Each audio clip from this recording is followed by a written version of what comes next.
Good morning! Welcome to another video. Finally, nagka-energy ako to create another how-to video. My very first video was about how to apply for a Schengen visa to Switzerland. I think it's 2 years ago na. And I recently traveled to Korea and I thought maybe I'll create another one. Kasi I think parang nagustuhan ng mga tao yung first how-to. So for today's video, it's about how to apply for a Korean tourist visa. Okay, so I went to Korea last December to visit my parents. I stayed there for 3 months. Yes, I had a 90-day visa for a very obvious reason kung bakit na-approve because I have my family there. My mom is a Filipina and my stepdad is a Korean national. So it was, easy for my visa to get approved. But anyway, so again, today is about me sharing with you the step-by-step and the requirements how to apply for Korean tourist visa as a Filipino. Just few reminders lang. If you are a Filipino but with dual citizenship, for example, you're also an American citizen, you have American passport, you don't actually need a visa to travel to Korea. So I advise to check first with your second passport if you need to get a visa to travel to Korea. So let's start. So if you are a Filipino, yes, you need a visa to travel to Korea. So what I'll be sharing are the requirements that I prepared for my visa application as a businessman because I'm self-employed. But actually, wala namang masyadong difference if you are an employee. I'll just mention the differences lang during my sharing, the differences of the requirements, but very slight lang. Not there's no big difference. Okay, so what I'll be sharing are the requirements that I submitted as a self-employed individual with Korean family. Okay, so first I filled out the application form from the Korean embassy. I got the application form from their website. So if you are applying through Korean embassy in Manila, you go to their website, you upload the form. And same thing if you are applying through the Consulate of Korea in Cebu, download the form there as well from their website. It's very searchable. Just Google the name. For example, Consulate of Korea in Cebu. Then you search for visa requirements. Then there you will find the set of requirements. Oh, before I forget, I actually called the embassy or the consulate in Cebu before I applied for the visa. I wanted to make sure the type of visa that I'll be applying, having a Korean family. So they told me that I will be applying for C31. So C3 is a tourist visa. Don't know bakit may one. I think it's a different type of visa na yes, I'm on a tourist visa but with Korean family. That's why C31.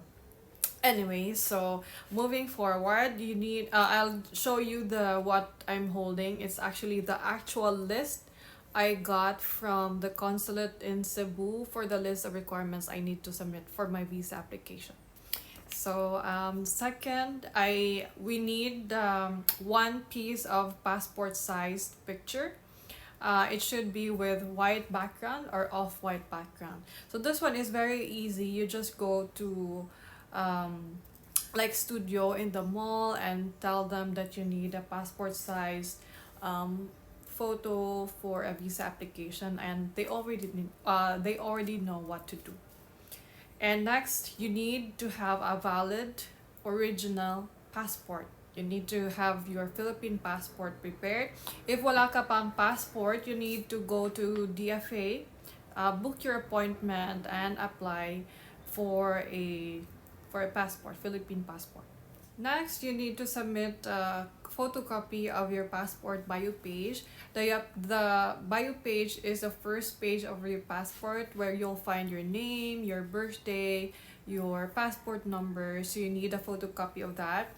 Next, you also need to submit the original and photocopies of your valid visas if you've been to any of the OECD member countries, one of which is Switzerland. So if you've been to, for example, to Switzerland in the past 5 years, you need to submit a copy of your visa. In my case, I went to Switzerland last 2022 and 2023. So it actually helped me with my visa application, as proof na yes, I've been to Switzerland and I came home, hindi ako nag-TNT. So yeah, it's actually very helpful if you've been to those countries, and um, it's one of the proof that you are really coming home after your travel. And next, you need to submit this one na is the difference between employee and self-employed individuals. For in my case, I submitted a DTI business registration, and I also submitted my business permit. And then for my I also submitted a copy of my ITR. For my ITR as self-employed individual, I submitted 1701A form, yung annual tax return. For self-employed, for employees, you need to ask your company for a copy of your 2316. It's for the annual tax return. That's for, these documents are required for financial proof, that as proof, that we will be able to support ourselves while we are traveling in a foreign country. And next, you also need to submit the bank certificate and bank statements, and has to have it must show the current balance, opening date, ADB or average daily balance, and that has to be for the past 3 months na transactions. So you go to the bank, you tell the bank that you need the bank certificate and statement showing your transactions for the past 3 months. Okay, and next, since my brother and I actually went to Korea with my brother. Since my brother and I were invited by our parents, we have Korean stepdad. The difference in our case, we need to submit invitation letter and guarantee letter filled out by our stepdad, and must be written in Korean. So if you don't have a Korean family, you're just really traveling to Korea, like on your own, no invitees, no Korean friends.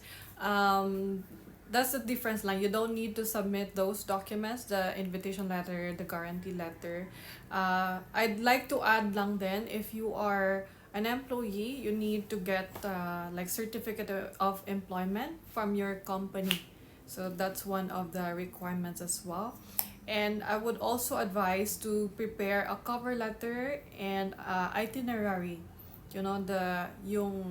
Like, let's say you're staying in Korea for 5 days, itinerary of what you're going to do per day, your activities per day, where you're planning to go. For example, you're going to Seoul. Let's say you're going to Gyeongbokgung Palace, Sangdokgung, Bokchon Hanok Village. So you put everything there. I won't advise to be very very detailed na per hour. No, at least man lang your highlights or your main destinations per day. For example, first day in Korea, 9 a.m. Gyeongbokgung Palace.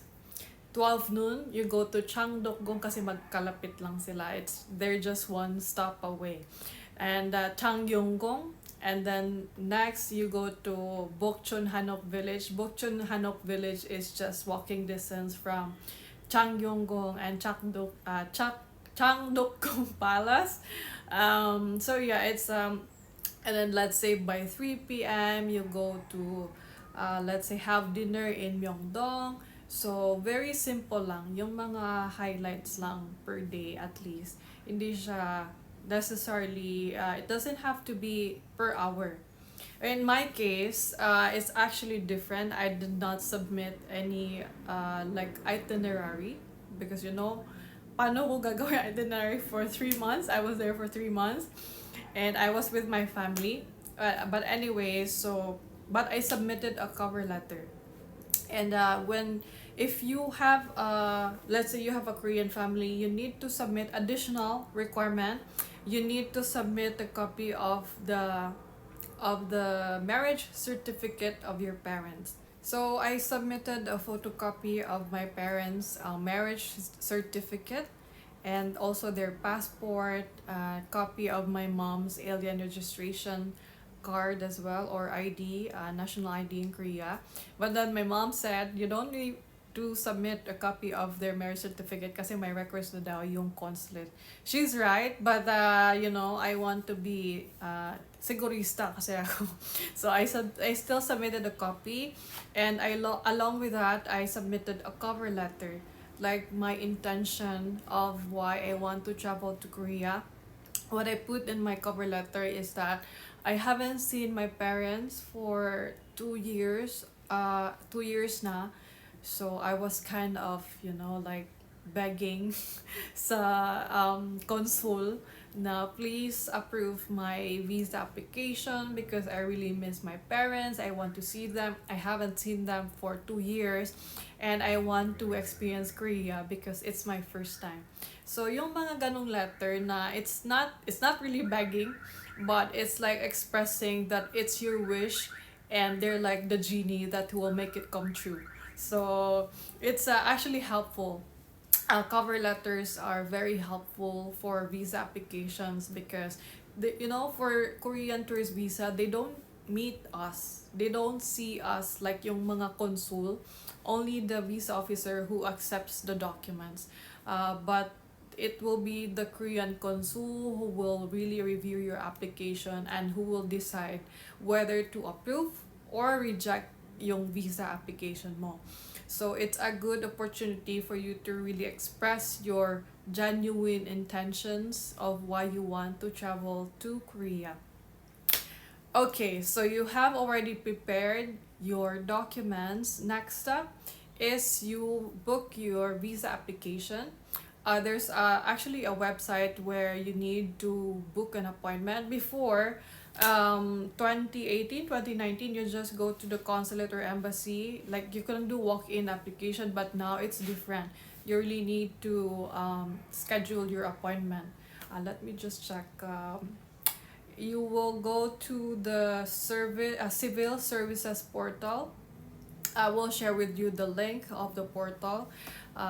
So it's where you will book. You need first you need to create account muna. Put in your details, the type of visa you'll be applying, and you need to select the schedule of your visa appointment. Ikaw yung magde-decide kung when mo gusto pumunta sa embassy or sa consulate to submit your documents. And if I remember it correctly, I was told by the visa officer that the portal or the schedule opens the slots open every Tuesday and Thursday. Doon sila mag-open ng slots for the following weeks. They don't open the whole month right away. I think with my case, they only open the next 2 weeks. Very limited. So you have to check from time to time talaga if nag-open na ba sila ng slots, so you can book right away your appointment. So after booking your visa appointment, you don't need to pay anything. So once you click submit, you will receive an email confirmation of your visa appointment, with the date, the time, the location. And after submitting all your requirements, if you are staying in Korea or traveling to Korea below 59 days, you don't need to pay a visa fee. The application is for free. It's called gratis. But if you are like me, who will be staying in Korea for 59 to 90 days, you need to pay 2,000 pesos. Yes, you need to pay 2,000 pesos if you are staying up to 90 days in Korea. Now, I asked the visa officer because I initially wanted to apply for multiple entry, but then she said, if it's your first time in Korea, you cannot directly apply directly apply for a multiple entry visa. It has to be ano muna, yung parang, let's say, yung parang probation, parang trial, yung 3 months lang muna yung pwede mong i-apply. Next na, if you are going back to Korea, that's the time you can apply na for multiple entry, because it will be your first time in Korea. They need to make sure, or they need to see muna if you are a law abiding citizen, if you will really respect their laws, yung parang gagawin mo sa Korea, if you will really come back to Philippines after. So in my case, hopefully in my next application, I will be applying for multiple entry. I hope they will approve the multiple entry visa na. And after submitting all your documents, you will need to wait for 15 days for an update of your visa. They will actually give you a website where you can check, or check updates on your visa application. And on the 15th day, you will see in the portal na ready for pickup na yung passport. Now, you will also find out if your visa is approved or not.